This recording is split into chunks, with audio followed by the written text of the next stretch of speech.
Le dimanche soir, chez les Moreau, était devenu un rituel que Claire redoutait chaque semaine. Assise à la grande table en chêne, elle observait discrètement la famille d'Alexandre, réunie autour du gigot au flageolet de Marguerite. Les conversations tournaient toujours autour des succès professionnels des uns et des autres. Pierre venait d'obtenir une promotion dans sa banque, Sylvie avait décoché un nouveau contrat pour son agence immobilière, et Marc parlait encore de son projet d'extension pour son restaurant. Claire serrait la main de Léa sous la table. Sa fille de 8 ans se tenait droite sur sa chaise, tentant de suivre les discussions d'adultes avec ses grands yeux curieux. Alexandre, assis en face d'elle, riait aux blagues de ses frères en buvant son vin rouge. Il semblait avoir oublié que sa femme et sa belle-fille existaient. « Et toi, Claire ?» La voix de Marguerite coupa soudain le brouhaha familial. « Toujours à ta caisse au supermarché ?» Le silence se fit instantanément. Tous les regards se tournèrent vers Claire, qui sentit ses joues s'enflammer. Elle posa délicatement sa fourchette et sourit poliment. « Oui, belle maman. J'aime le contact avec les clients. » Marguerite eut un petit rire sec. Le contact avec les clients... Elle but une gorgée de vin et regarda ses autres belles-filles avec un air entendu. « Tu sais, ma chère, il serait peut-être temps de penser à quelque chose de plus... ambitieux. Surtout que mon Alexandre gagne bien sa vie maintenant avec le garage. » Claire sentit son estomac se nouer. Alexandre continuait de découper sa viande sans lever les yeux. Aucun soutien, comme d'habitude.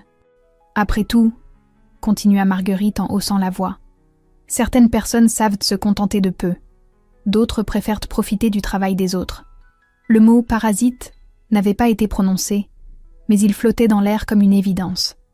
Claire ferma les yeux une seconde de trop, serrant imperceptiblement son verre. Léa tira doucement sur sa manche. « Maman ?» murmura la petite fille. Marguerite se pencha alors vers Léa avec un sourire qui n'atteignait pas ses yeux. « Ma petite Léa, tu comprends que tu n'es pas vraiment de notre famille, n'est-ce pas? Tu es la fille de maman, pas celle d'Alexandre. » Léa baissa les yeux vers son assiette, ses joues rosissant de honte.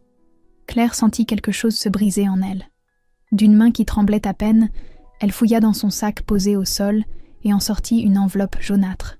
L'enveloppe que Madame Martin lui avait confiée 6 mois plus tôt, avec ces mots « N'ouvre que si tu n'as plus le choix, ma petite. » Le visage de Marguerite devint livide en voyant l'enveloppe. Ses yeux se fixèrent dessus comme si elle venait de voir un fantôme. Claire se leva calmement, rangea l'enveloppe dans son sac et prit la main de sa fille. « Nous partons, ma chérie. » Dans la voiture, alors qu'elle roulait dans la nuit, Léa demanda d'une petite voix « Maman, pourquoi grand-mère ne m'aime pas ?» Claire n'arriva pas à répondre. Ses mains tremblaient sur le volant, et pour la première fois depuis longtemps, elle se demanda combien de temps encore elle pourrait supporter cette vie. Le réveil sonna à 5 heures du matin, comme tous les jours depuis 9 ans. Claire éteignit rapidement l'alarme pour ne pas réveiller Léa, puis se glissa hors du lit en évitant de faire grincer le parquet. Dans la petite cuisine de leur appartement, elle prépara mécaniquement le petit déjeuner. Tartines beurrées pour Léa, café noir pour elle. Ses mains étaient toujours gercées par les produits de nettoyage de son travail du soir, et ses pieds la faisaient souffrir avant même d'avoir commencé la journée. À 6h30, elle réveilla doucement sa fille. Léa était encore ensommeillée quand Claire la déposa chez Madame Petit, la gardienne qui s'occupait d'elle avant l'école. Puis direction le supermarché Carrefour où elle travaillait depuis 8 ans, toujours au même poste de caissière. La routine était bien rodée. Pointer à 7 heures, installer sa caisse, sourire aux premiers clients matinaux. Bip après bip, elle scannait les articles en pensant à sa longue journée qui l'attendait.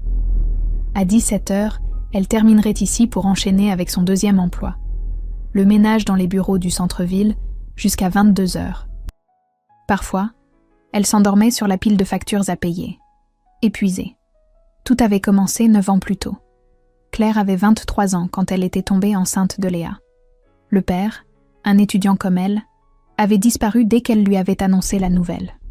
Du jour au lendemain, ses études d'infirmière s'étaient arrêtées, remplacées par la survie quotidienne. Elle avait enchaîné les petits boulots pour élever sa fille, acceptant tout ce qu'elle trouvait. C'est au supermarché qu'elle avait rencontré Alexandre, il y a 4 ans. Il venait régulièrement acheter des pièces détachées pour les voitures qu'il réparait. Un jour où Léa l'accompagnait après l'école, la petite avait fait tomber un pot de confiture qui s'était brisé au sol. Claire, mortifiée, s'était confondue en excuses auprès de son chef.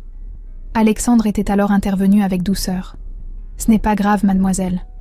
Les accidents, ça arrive. » Il avait aidé à nettoyer, puis avait proposé de porter les courses de Claire jusqu'à sa voiture. Léa s'était immédiatement attachée à cet homme patient, qui prenait le temps de lui expliquer le fonctionnement des moteurs avec des mots simples. Progressivement, Alexandre était devenu « Papa Alexandre » dans la bouche de la fillette. Leur mariage avait eu lieu 2 ans plus tard, dans une simplicité qui contrastait avec les fastes dont rêvait Marguerite pour son fils. Claire avait cru que ses galères étaient terminées. Elle avait gardé son travail au supermarché, mais avait pu arrêter le ménage du soir. Pour la première fois depuis la naissance de Léa, elle pouvait rentrer à la maison à une heure décente et aider sa fille avec ses devoirs. Mais les dimanches chez Marguerite étaient rapidement devenus un calvaire. Chaque remarque acide, chaque allusion déplacée rappelait à Claire qu'elle n'était qu'une intruse dans cette famille. Alexandre ne la défendait jamais, préférant esquiver les conflits en parlant de voiture ou de football avec ses frères. Claire avala les humiliations par amour pour Alexandre et surtout pour offrir une famille stable à Léa. Sa fille méritait d'avoir un père, même si ce n'était pas son père biologique. Elle méritait des vacances, des cadeaux de Noël décents, une chambre joliment décorée. Mais hier soir, quand Marguerite avait blessé Léa avec une telle cruauté, quelque chose s'était brisé définitivement en Claire. De retour chez elle, elle avait bordé sa fille en lui promettant que plus jamais personne ne lui ferait de mal. Puis elle était restée longtemps devant son tiroir de commode, fixant l'enveloppe de Madame Martin. Sa vieille voisine était décédée 6 mois plus tôt. Claire était la seule à lui rendre visite, à faire ses courses quand elle était trop fatiguée. Avant de mourir, Madame Martin lui avait confié cette enveloppe avec une expression grave. « N'ouvre que si tu n'as plus le choix, ma petite. Tu comprendras le moment venu. » Aujourd'hui, en préparant le petit déjeuner de Léa dans leur cuisine silencieuse, Claire savait que ce moment était arrivé. 3 semaines s'écoulèrent après l'humiliation chez Marguerite. Claire avait repris sa routine habituelle, mais quelque chose avait changé en elle. Elle observait maintenant Alexandre avec un regard différent, notant ses absences prolongées, ses coups de téléphone qu'il prenait dans le garage, ses sourires forcés quand il rentrait le soir. Ce mercredi matin, en préparant le petit déjeuner, Claire remarqua qu'Alexandre semblait nerveux. Il vérifiait constamment son téléphone, pianotait sur la table, évitait son regard. Quand il se leva pour partir travailler, il oublia son portable sur la table de la cuisine.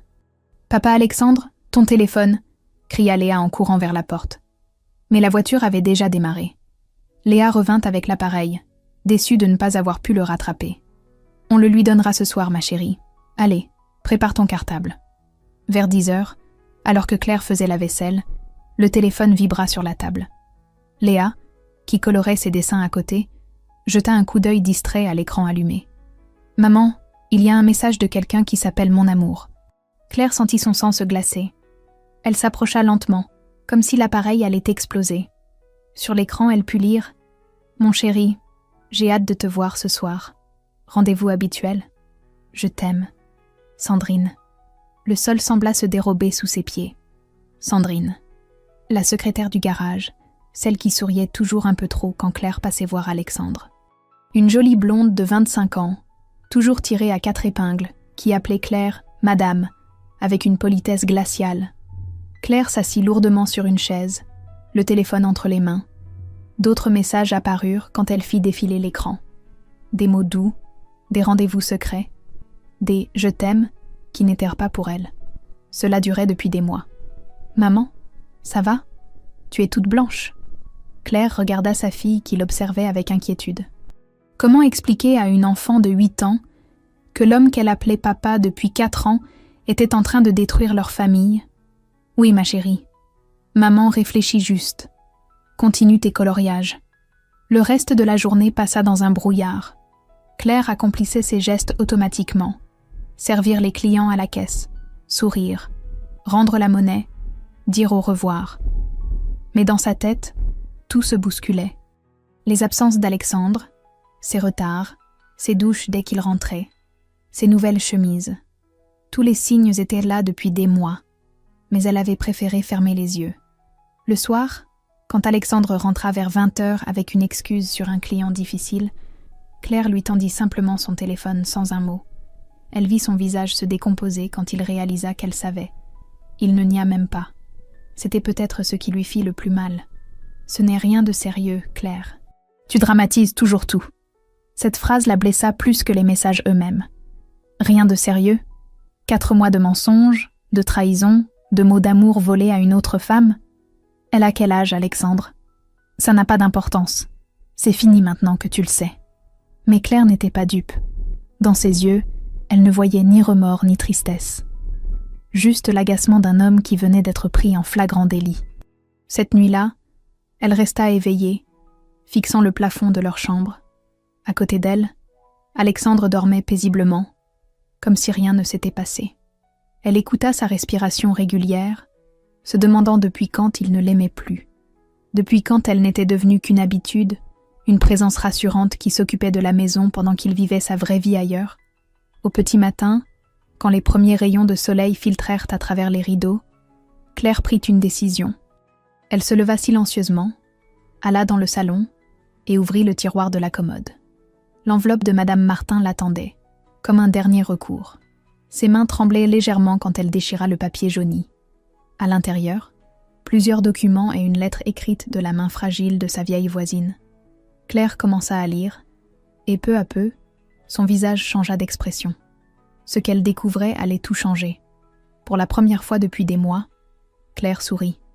Un sourire triste mais déterminé. Elle n'était plus la femme brisée d'hier soir. Claire déplia la lettre écrite de l'écriture tremblante de Madame Martin. Les mots dansaient devant ses yeux encore humides de la nuit blanche qu'elle venait de passer. Dehors, le jour se levait à peine, et Alexandre dormait encore. « Ma chère Claire », commençait la lettre, « si tu lis ces mots, c'est que tu n'as plus le choix. Je vais te révéler un secret que j'ai gardé pendant 30 ans, en espérant que cela t'aidera à reprendre ta vie en main. » Claire s'installa dans le fauteuil près de la fenêtre, le cœur battant. Elle continua sa lecture avec une attention croissante. « Je n'étais pas simplement ta voisine, ma petite. J'ai été mariée pendant 15 ans avec Robert Moreau, le père d'Alexandre. Oui, tu as bien lu. J'étais sa première épouse, celle dont la famille ne parle jamais. » Claire manqua lâcher la lettre. Madame Martin, cette vieille dame discrète qui habitait l'appartement d'à côté, était l'ex-femme du père d'Alexandre. Elle relut le passage plusieurs fois pour être sûre de ne pas rêver. Robert m'a quittée en 1993 pour une femme plus jeune de 15 ans. Cette femme, c'était Marguerite, qui travaillait alors comme secrétaire dans son entreprise de mécanique. Du jour au lendemain, je me suis retrouvée avec rien. Il avait tout organisé, vidé nos comptes communs, mis les biens à son nom, et quand j'ai demandé ma part, il a prétendu que je n'avais droit à rien. Claire sentit sa gorge se serrer. L'histoire lui rappelait douloureusement sa propre situation. J'ai survécu comme j'ai pu, acceptant de petits emplois de ménage pour payer ce petit appartement. Mais j'ai gardé tous les documents, relevés bancaires, lettres, preuves des comptes cachés. Robert pensait que j'étais trop bête pour comprendre ces magouilles, mais j'avais tout noté, tout gardé. Claire ouvrit l'enveloppe plus largement et découvrit effectivement une pile de documents jaunis. Photocopies de relevés bancaires, lettres de banquier, même des photos. Elle reconnut immédiatement Robert Moreau, qu'elle avait rencontré quelques fois avant sa mort. Un homme autoritaire qui ressemblait trait pour trait à Alexandre. Quand je t'ai vu arriver dans le quartier avec ta petite fille, j'ai tout de suite compris qui tu étais. Alexandre ressemble tellement à son père. Et quand j'ai observé comment Marguerite te traitait, j'ai revu ma propre histoire. Elle te méprise exactement comme Robert me méprisait. Elle t'humilie comme il m'humiliait. Des larmes coulaient maintenant sur les joues de Claire. Madame Martin avait tout vu, tout compris. Je te laisse cette maison de campagne que Robert n'avait jamais déclarée, ainsi que le compte épargne où j'ai mis de côté mes maigres économies pendant toutes ces années. Ce n'est pas grand-chose, mais cela te donnera une liberté que je n'ai jamais eue. Claire découvrit les papiers de propriété d'une petite maison en Normandie et un livret d'épargne de 14 000 €. Pas une fortune, mais assez pour changer une vie. Et surtout, ma chère Claire, je te donne les preuves que la famille cache encore aujourd'hui des revenus aux impôts. Robert avait monté un système de fausses factures avec des garages complices. Alexandre a repris l'affaire familiale, et j'ai des raisons de croire qu'il continue les mêmes pratiques. Les documents que tu trouveras te permettront de négocier ta sortie en position de force. Claire examina les papiers avec une attention nouvelle. Effectivement, elle reconnaissait certains noms de garages avec lesquels Alexandre travaillait encore. Des factures gonflées, des prestations fictives, tout un système de fraude qui durait depuis des décennies. Je t'ai observée pendant 4 ans, Claire. Tu es une femme bien, courageuse, qui mérite infiniment mieux que ce qu'on te fait subir. Ne fais pas comme moi. Ne laisse pas cette famille te broyer. Tu as tous les atouts en main maintenant. Serre-toi en pour reconquérir ta dignité. La lettre se terminait par ces mots. J'aurais aimé avoir ton courage à ton âge. Montre-leur de quoi tu es capable. Affectueusement, Marguerite Martin. Oui, je porte le même prénom que celle qui a pris ma place. L'ironie du sort. Claire replia soigneusement la lettre, les mains tremblantes d'émotion. Tout s'éclairait maintenant. La pâleur de Marguerite quand elle avait sorti l'enveloppe, ses regards inquiets, sa méchanceté gratuite. Elle savait que Madame Martin habitait dans le quartier. Elle avait toujours eu peur que la vérité éclate un jour. Pour la première fois depuis des mois, Claire se sentait moins seule. Madame Martin lui avait tendu la main par-delà la mort, lui offrant les armes dont elle avait besoin pour se battre. Elle rangea précieusement tous les documents et retourna dans la chambre. Alexandre dormait toujours, inconscient que sa vie allait bientôt changer radicalement. Claire le regarda dormir et murmura « Merci, Madame Martin. Je ne vous décevrai pas. » Les semaines qui suivirent furent étranges pour Claire. Extérieurement, rien n'avait changé. Elle continuait son travail de caissière, préparait les repas, s'occupait de Léa. Mais intérieurement, une transformation profonde s'opérait. Elle se sentait comme une actrice jouant un rôle qu'elle connaissait par cœur, celui de la femme soumise et brisée. Alexandre semblait soulagé qu'elle ne fasse pas d'histoires au sujet de sa liaison. Il rentrait parfois encore plus tard, prétextant des réparations urgentes, et Claire se contentait de hocher la tête avec un sourire triste. Il interprétait son silence comme de la résignation, comme il se trompait. Chaque soir, quand la maison était silencieuse, Claire sortait une brochure qu'elle avait discrètement récupérée. Formation accélérée en comptabilité, cours du soir. Avec l'argent de Madame Martin, elle pouvait enfin se permettre de reprendre des études. Elle s'inscrivit sous son nom de jeune fille pour qu'Alexandre ne découvre rien. Le premier cours eut lieu un mardi soir. Claire prétexta un rendez-vous médical et demanda à sa voisine de garder Léa 1 heure de plus. Dans la petite salle de formation du centre-ville, elle se retrouva avec une dizaine d'adultes qui, comme elle, voulaient changer de vie. C'est là qu'elle rencontra Julien. Assis au premier rang, il prenait des notes avec application. La quarantaine, des cheveux poivre et sel, des rides de sourire autour des yeux. Pendant la pause, il s'approcha d'elle. Première fois aussi, Claire hocha la tête, soudain gênée de se retrouver face à un homme qui la regardait vraiment, qui semblait s'intéresser à ce qu'elle avait à dire. « Moi, c'est Julien. Je viens de divorcer, et j'ai besoin de reprendre ma comptabilité en main. Claire, j'essaie de me former pour trouver mieux que caissière. » Il y avait quelque chose de reposant chez cet homme. Pas de jugement dans son regard, pas de condescendance, juste de l'intérêt sincère. « Vous avez l'air fatigué. Ça va ?» C'était la première fois depuis des mois que quelqu'un s'inquiétait vraiment pour elle.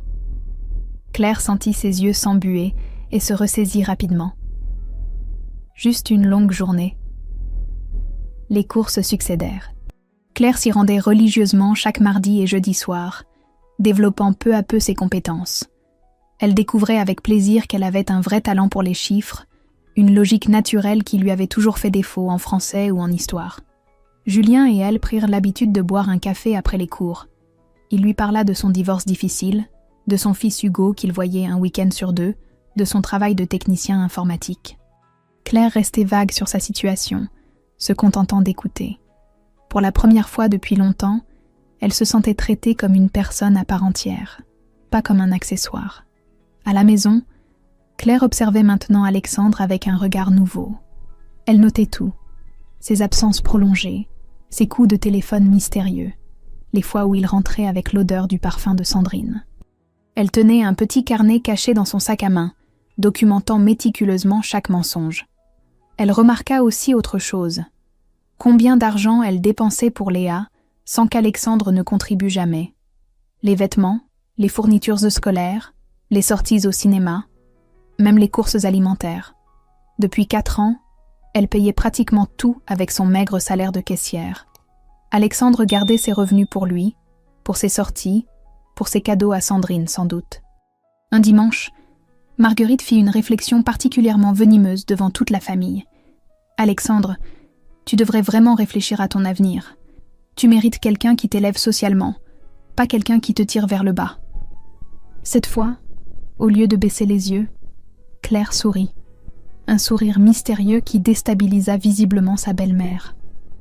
Marguerite fronça les sourcils, surprise par cette réaction inattendue. « Quelque chose vous amuse, Claire ? » ?»« Non, belle maman. Je me disais juste que vous avez raison.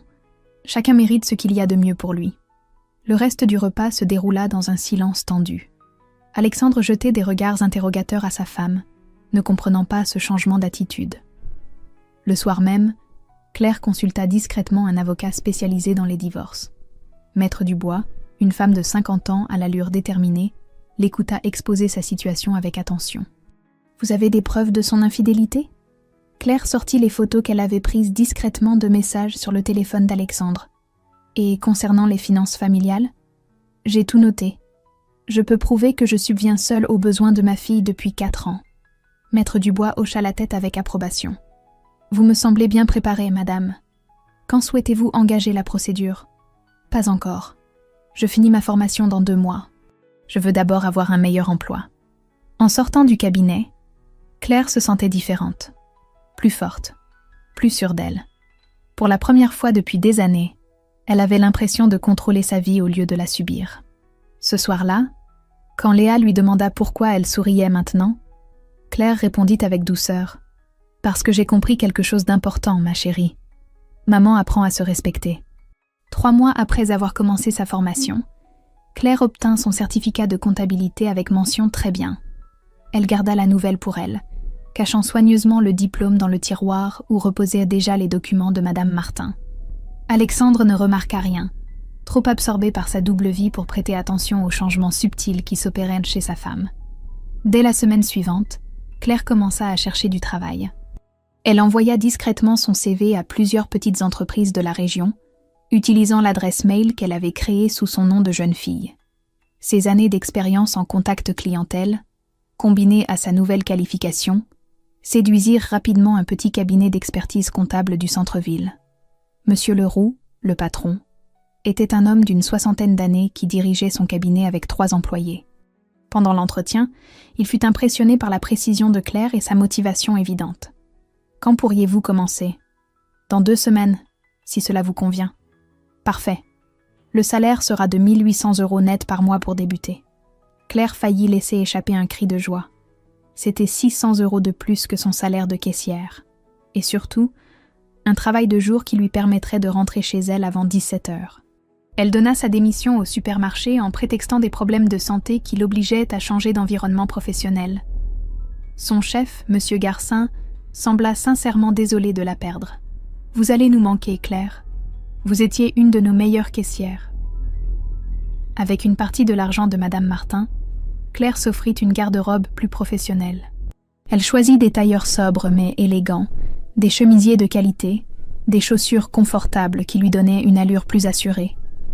Devant le miroir de la boutique, elle ne reconnut pas immédiatement la femme qui lui faisait face. Cette personne avait l'air compétente, respectable. À la maison, Alexandre ne fit aucun commentaire sur ses nouveaux vêtements. Il était de plus en plus souvent absent, rentrant parfois après 22 heures avec des excuses de plus en plus bancales. Claire l'écoutait mentir avec un calme qui la surprenait elle-même. Fini la femme qui pleurait en silence. À la place, elle prenait des notes mentales de chaque mensonge.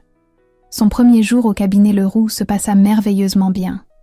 Claire retrouvait avec plaisir le monde des chiffres, la logique des bilans, la satisfaction de résoudre des problèmes concrets. Ses collègues, Sophie et Marc, l'accueillirent chaleureusement. « Enfin quelqu'un de sérieux » sourit Sophie pendant la pause déjeuner.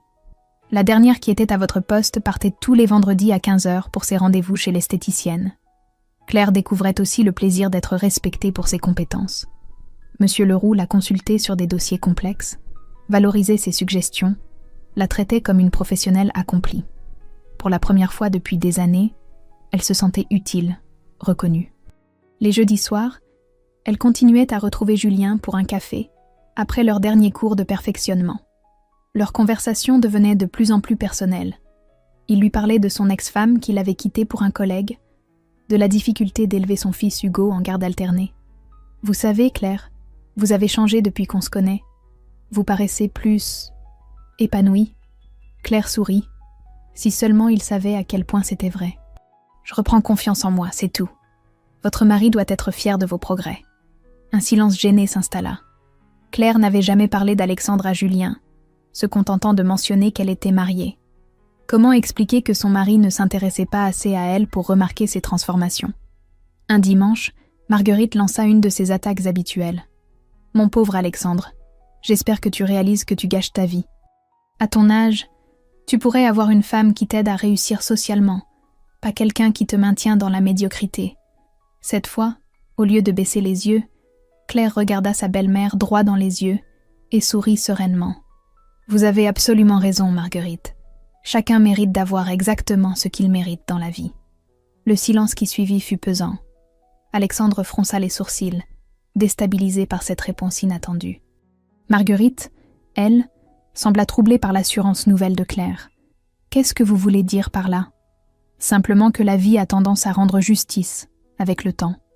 Ce soir-là, en rentrant chez eux, Alexandre se montra inhabituellement bavard. « Tu as l'air différente ces derniers temps. » « Différente comment ? Je ne sais pas. Plus sûre de toi. » Claire se contenta de sourire sans répondre. Alexandre n'insista pas, trop soulagé que sa femme ne lui fasse pas de reproches sur ses retards répétés.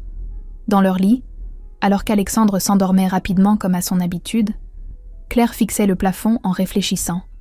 Dans quelques semaines, elle aurait assez d'économies pour louer un petit appartement. Son travail lui donnait une indépendance financière qu'elle n'avait jamais connue. Maître Dubois avait finalisé son dossier de divorce. Il était presque temps de passer à l'action. Le samedi 15 octobre, Alexandre fêtait ses 36 ans. Comme chaque année, Marguerite organisa un dîner familial dans sa grande maison. Toute la tribu Moreau était présente. Pierre et Sylvie, Marc et sa femme Christine, les enfants qui couraient dans le salon. L'ambiance était festive. Les rires fusaient autour de la table dressée avec la belle vaisselle. Claire observait la scène avec un calme qui l'étonnait elle-même. 6 mois plus tôt, elle se serait recroquevillée sur sa chaise en attendant que la soirée se termine. Aujourd'hui, elle portait un tailleur noir élégant, ses cheveux étaient coiffés avec soin, et elle souriait sereinement. Alexandre déballa ses cadeaux.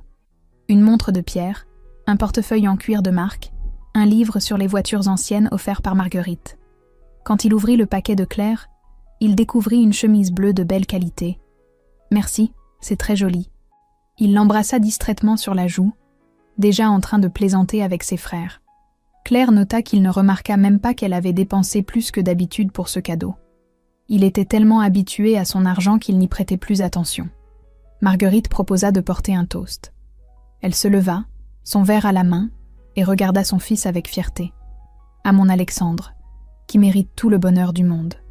J'espère que cette nouvelle année lui apportera les changements qu'il mérite. » Son regard se posa brièvement sur Claire avec une expression de dédain à peine voilée. Tous burent en souriant, ignorant la tension sous-jacente. Claire se leva à son tour, son verre de vin rouge à la main. Un silence surpris s'installa dans la pièce. Jamais elle ne prenait la parole lors de ces réunions familiales. « Moi aussi, je voudrais porter un toast. » Sa voix était claire, assurée. Alexandre la regarda avec étonnement. « Je veux remercier cette famille de m'avoir ouvert les yeux. Grâce à vous, j'ai enfin compris ma vraie valeur. » Les sourires se figèrent autour de la table. Marguerite fronça les sourcils. « J'ai une annonce à vous faire. Je divorce d'Alexandre. » Le silence qui suivit fut assourdissant. On aurait pu entendre une mouche voler. Alexandre manqua recracher son vin. « Claire, qu'est-ce que tu dis ? » « J'ai un avocat, Alexandre. J'ai aussi des preuves de ton infidélité avec Sandrine. Et j'ai trouvé un nouvel emploi qui me permet d'être indépendante financièrement. » Elle sortit calmement une enveloppe de son sac à main. Celle de Madame Martin, qu'elle n'avait jamais cessé de porter avec elle. J'ai également découvert des informations très intéressantes sur cette famille. Des documents que le fisc apprécierait certainement de consulter. Le visage de Marguerite devint livide. Elle fixait l'enveloppe comme si elle contenait une bombe. « Qu'est-ce que c'est que ça ?» balbutia-t-elle. « Des souvenirs de votre passé, Marguerite, de l'époque où vous étiez secrétaire chez Robert Moreau, avant de devenir sa seconde épouse. » Pierre et Marc se regardaient sans comprendre. Alexandre était pétrifié. Ma voisine, Madame Martin, m'a légué quelques documents très instructifs avant sa mort. Marguerite Martin, votre prédécesseur. Elle vous envoie ses amitiés d'outre-tombe. Marguerite s'effondra sur sa chaise, le visage décomposé. Vous l'avez connue ? Pendant 4 ans. Elle m'a tout raconté sur votre façon de voler la place des autres, et sur les petites magouilles financières qui continuent encore aujourd'hui. Claire se tourna vers Alexandre, qui la regardait comme s'il découvrait une étrangère. « Tu sais ce qui m'a fait le plus mal, Alexandre ? Ce n'est pas ta liaison avec Sandrine. C'est de réaliser que tu ne m'as jamais aimé. Je n'étais qu'une gouvernante gratuite pour ta fille adoptive et tes petits conforts domestiques. » Elle prit la main de Léa, qui était restée silencieuse dans son coin. « Nous partons maintenant, pour de bon cette fois. » En se dirigeant vers la porte, Claire se retourna une dernière fois. « Au fait, Alexandre, j'ai déménagé nos affaires hier pendant que tu étais occupé ailleurs. Les papiers du divorce arriveront lundi. » La porte se referma sur une famille sous le choc, laissant derrière elle le fantôme de tous les dimanches d'humiliation que Claire ne subirait plus jamais. Les 3 mois qui suivirent de la révélation transformèrent radicalement la vie de chacun. Claire et Léa s'installèrent dans un petit appartement lumineux près du centre-ville, à 10 minutes du cabinet comptable et de l'école de Léa. Pour la première fois depuis des années, Claire rentrait chez elle avant 17h et pouvait aider sa fille avec ses devoirs. Le divorce se déroula exactement comme Maître Dubois l'avait prévu. Alexandre, pris entre les preuves de son infidélité et les menaces de redressement fiscal qui planaient sur sa famille, accepta tous les termes proposés par Claire. Pension alimentaire pour Léa, garde complète pour la mère, et même une petite compensation financière pour les années où Claire avait tout payé seule. Marguerite avait vieilli de 10 ans en 3 mois. La révélation de l'existence des documents de son ancienne belle-fille l'avait terrifiée. Elle, qui terrorisait tout le monde avec son autorité naturelle, se retrouvait soudain vulnérable, contrainte de surveiller chacune de ses paroles. Quand elle croisait Claire au supermarché, elle détournait les yeux et s'empressait de changer d'allée.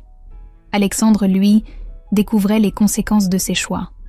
Sandrine, qui se voyait déjà en future Madame Moreau, avait rapidement déchanté quand elle avait réalisé que son amant était criblé de dettes et sous la menace d'un contrôle fiscal. Elle avait rompu par un simple texto, laissant Alexandre seul face à ses responsabilités. Un jeudi soir, il sonna chez Claire. Léa était chez une camarade de classe, et Claire se retrouva face à son ex-mari pour la première fois depuis le fameux dîner. Il avait l'air fatigué, pluvieux. Ses vêtements étaient froissés, et il ne s'était visiblement pas rasé depuis plusieurs jours. « Je peux entrer ?» Claire hésita, puis s'effaça pour le laisser passer. L'appartement était petit mais chaleureux, décoré avec goût. Des dessins de Léa ornaient le réfrigérateur, et l'odeur de café flottait dans l'air. « Tu as l'air épanoui. »« Je le suis. » Alexandre s'assit lourdement sur le canapé, regardant autour de lui avec une expression nostalgique. « Claire, je me suis trompée. Sandrine m'a quittée. Ma mère ne me parle plus depuis que tu l'as humiliée, et mes frères me regardent comme si j'étais un étranger. J'ai tout perdu. » Claire l'observait sans émotion apparente. Cet homme qui lui avait fait tant de mal lui semblait maintenant fragile, diminué. « Tu n'as pas tout perdu, Alexandre. Tu as perdu ce que tu ne méritais pas. Moi, Léa, le respect de ta famille. Mais tu as gardé ce que tu as vraiment choisi. Ta liberté, tes mensonges, ton égoïsme. Je pourrais changer. Non, Alexandre. Certaines blessures transforment à jamais. Tu m'as appris que je valais mieux que ce que j'acceptais. Je ne reviendrai pas en arrière. » Pendant ce temps, Léa s'épanouissait dans leur nouvelle vie. Les week-ends avec Alexandre étaient devenus rares, car il ne savait pas quoi faire d'une enfant de 8 ans sans Claire pour tout organiser. Léa ne s'en plaignait pas. Elle préférait les sorties au parc avec Julien et son fils Hugo, qui étaient devenus des habitués de leur mercredi après-midi. Julien était entré progressivement dans leur vie, sans précipitation, avec le respect qu'il témoignait à tout ce qui touchait Claire. Il ne cherchait pas à remplacer qui que ce soit, se contentait d'être présent, attentionné, fiable. Quand Léa lui demanda s'il pourrait être son nouveau papa, Claire lui répondit avec douceur que l'amour ne se décrétait pas, qu'il fallait laisser les sentiments grandir naturellement. Au cabinet Leroux, Claire avait rapidement gravi les échelons. Monsieur Leroux parlait déjà de la nommer responsable de département l'année suivante. Ses collègues l'appréciaient pour sa rigueur et sa bienveillance. Elle qui avait passé des années à se faire petite, découvrait qu'elle avait des qualités de leader. Un samedi matin, en faisant ses courses, Claire croisa Marguerite, qui poussait son caddie toute seule. L'ancienne belle-mère semblait fragile, perdue dans ce supermarché où elle venait rarement. Leurs regards se croisèrent une seconde. Marguerite baissa immédiatement les yeux, comme une enfant prise en faute. Claire la salua poliment et continua son chemin. Elle ne ressentait plus ni colère ni amertume. Juste une forme de pitié pour cette femme qui avait passé sa vie à humilier les autres et qui découvrait maintenant la solitude. Certaines leçons arrivaient décidément trop tard. 2 ans plus tard, par un samedi de juin radieux, Claire se regardait dans le miroir de sa chambre. Elle portait une robe crème simple mais élégante. Ses cheveux brillaient au soleil et ses yeux pétillaient d'un bonheur tranquille qu'elle n'avait jamais connu. Dans quelques heures, elle épouserait Julien dans une cérémonie intime au jardin public de la ville. Léa entra en courant, magnifique dans sa robe de demoiselle d'honneur rose pâle. À 10 ans maintenant, elle ressemblait de plus en plus à sa mère, avec cette même détermination dans le regard. « Maman, tu es la plus belle mariée du monde !» Claire serra sa fille contre elle. Ces 2 années avaient été les plus belles de leur vie. Julien était entré dans leur quotidien avec une tendresse respectueuse, construisant patiemment sa place sans jamais rien imposer. Hugo, son fils de 12 ans, était devenu le grand frère protecteur que Léa n'avait jamais eu. La cérémonie fut parfaite dans sa simplicité. Monsieur Leroux était témoin de Claire, Sophie et Marc de son travail étaient intervenus avec leur famille. Maître Dubois avait même fait le déplacement, ému de voir son ancienne cliente rayonner de bonheur. Dans l'assistance, pas un seul membre de la famille Moreau. Claire n'en éprouvait aucune tristesse. Elle avait appris à distinguer famille de sang et famille de cœur. Julien glissa l'alliance à son doigt avec une émotion palpable. Quand le maire les déclara unis, Léa et Hugo applaudirent plus fort que tout le monde. Claire se dit que le bonheur ressemblait à ça, non pas à l'absence de problèmes, mais à la présence de personnes qui vous aiment pour ce que vous êtes vraiment. Le lundi suivant, Claire reprit le travail avec un nouveau nom et un nouveau titre. Madame Claire Lemoine, directrice adjointe du cabinet Leroux. Elle dirigeait maintenant une équipe de 6 personnes et gérait les comptes de 15 entreprises locales. Qui aurait cru que l'ancienne caissière humiliée deviendrait une femme d'affaires respectée? Un matin de septembre, en sortant de son bureau, elle aperçut Alexandre de l'autre côté de la rue. Il sortait de l'agence Pôle emploi, une enveloppe à la main. Ses cheveux avaient grisonné, ses épaules semblaient voûtées. Le garage familial avait fermé 6 mois plus tôt après le contrôle fiscal, et Alexandre enchaînait depuis les emplois précaires. Leurs regards se croisèrent à travers la rue. Claire ressentit une pointe de mélancolie, pas pour lui, mais pour tout ce gâchis. Alexandre traversa lentement, comme s'il hésitait. « Claire. »« Bonjour Alexandre. J'ai appris que tu avais été promu. Félicitations. »« Merci. » Un silence gêné s'installa entre eux. Puis Alexandre reprit, d'une voix cassée. « Tu avais raison, tu sais. À propos de tout. Je n'ai jamais su reconnaître la valeur de ce que j'avais. Sandrine, les autres femmes, aucune ne t'arrivait à la cheville. Tu étais la meilleure chose qui me soit arrivée, et j'ai tout détruit. » Claire le regarda avec une sérénité qui la surprit elle-même. Plus aucune colère, plus aucune amertume, juste une forme de paix intérieure. « Alexandre, j'ai appris quelque chose d'important grâce à toi. On ne peut pas construire le bonheur sur l'humiliation ou le mensonge. Tu m'as forcé à découvrir ma vraie valeur. En un sens, je te dois ma renaissance. Tu crois qu'on pourrait redevenir amis ? » Claire sourit doucement. « Je te souhaite de trouver ton chemin vers le bonheur, Alexandre. Un vrai bonheur, construit sur l'honnêteté cette fois. Mais nos routes ne se croiseront plus. » Elle lui tendit la main, qu'il serra avec émotion. Puis elle s'éloigna d'un pas assuré vers sa voiture, où Julien l'attendait, souriant. Le soir, dans leur nouvelle maison, Claire regardait Léa et Hugo faire leurs devoirs ensemble à la table de la cuisine, pendant que Julien préparait le dîner en sifflotant. Par la fenêtre, elle apercevait le petit jardin qu'ils cultivaient ensemble, avec les rosiers que Léa avait plantés au printemps. Elle pensait parfois à Madame Martin, à cette femme brisée qui avait trouvé la force de tendre la main à une autre femme en détresse. Grâce à elle, Claire avait appris la leçon la plus précieuse de sa vie. Le véritable pouvoir ne vient pas de la capacité à écraser les autres, mais de celle à se relever, encore et encore, jusqu'à devenir la personne qu'on mérite d'être. Dans le tiroir de son bureau, elle gardait toujours la photo de ce fameux dîner d'anniversaire, le jour où tout avait basculé. Pas par nostalgie, mais comme un rappel. Une femme qui se respecte ne baisse jamais définitivement les yeux. La vie lui avait enseigné que la vraie victoire n'était pas la vengeance, mais la capacité à transformer la souffrance en force et la force en amour.